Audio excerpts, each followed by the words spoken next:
Hey guys, so today we're going to talk about a few different things. The first thing we're going to start with is exponent rules, which we've been practicing on our charge up last week, so we should be solid with it, but just a reminder.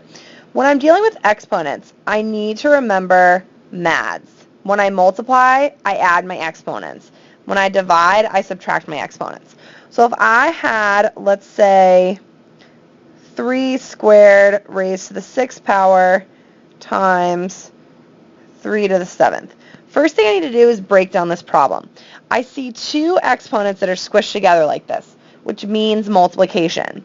So 2 times 6 is 3. I keep my base of 3, and then 2 times 6 is 12. So my exponent becomes 12. Bring down the rest of my problem. Now I'm adding. Now I'm just doing simple multiplication. So I'm going to keep my base of 3. And when I multiply, I add my exponents.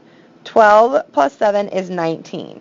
So I get my final answer is 3 to the 19th power. Let's do another example.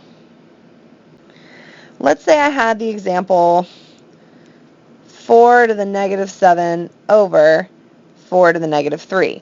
Now again, remember MADs. I'm dividing here, so I know I'm going to subtract my exponents. I keep my base of 4, and then I do negative 7 minus negative 3. Be careful. Keep change.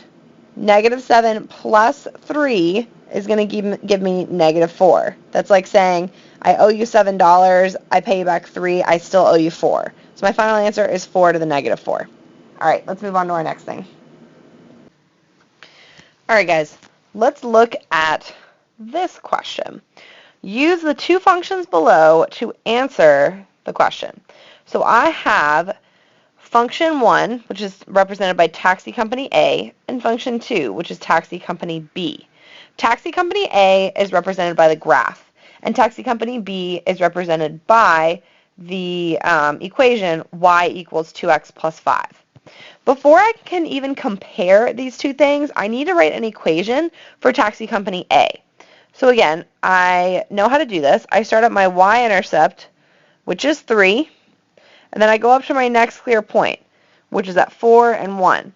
And to get there, I rise 1 and I run 1, so I have a slope of 1x, or just x, whichever way you put it. Now, don't forget, if you forget that x, it's totally wrong.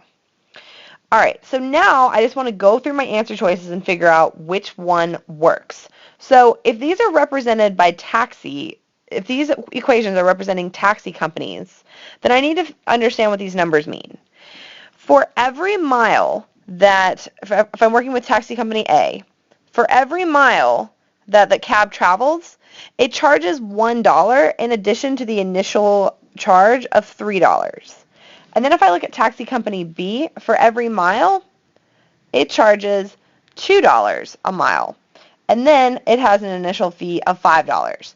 So now I need to just go through and figure out which one of these answer choices is true. All right, A. The mileage rate of company A is greater than the mileage rate of company B. So that's saying that its cost per mile is going to be higher, or its slope is higher. And if I look, taxi company A has a slope of 1, while taxi company B has a slope of 2, or a mileage rate of 2.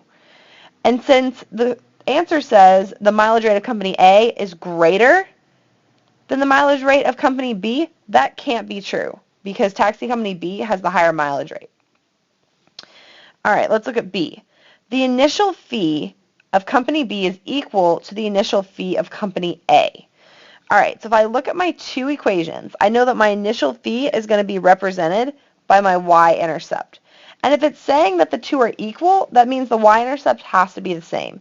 And since taxi company B has a y-intercept of 5, and taxi company A has a y-intercept of 3, that one also can't be true. All right, C. The mileage rate of the two companies is the same. That's saying that the slope has to be the same. And since that absolutely cannot be true, because our slope of taxi company B is 2x, while our slope of taxi company A is 1x. So that can't be true.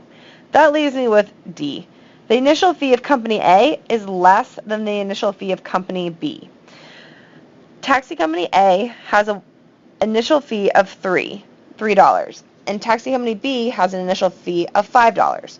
And since 3 is less than 5, D is our correct answer. So when you guys see really wordy answer choices like this, you need to go through each one by one and figure out which is true and which is false. All right, guys, that's going to be it for me today. Let's practice.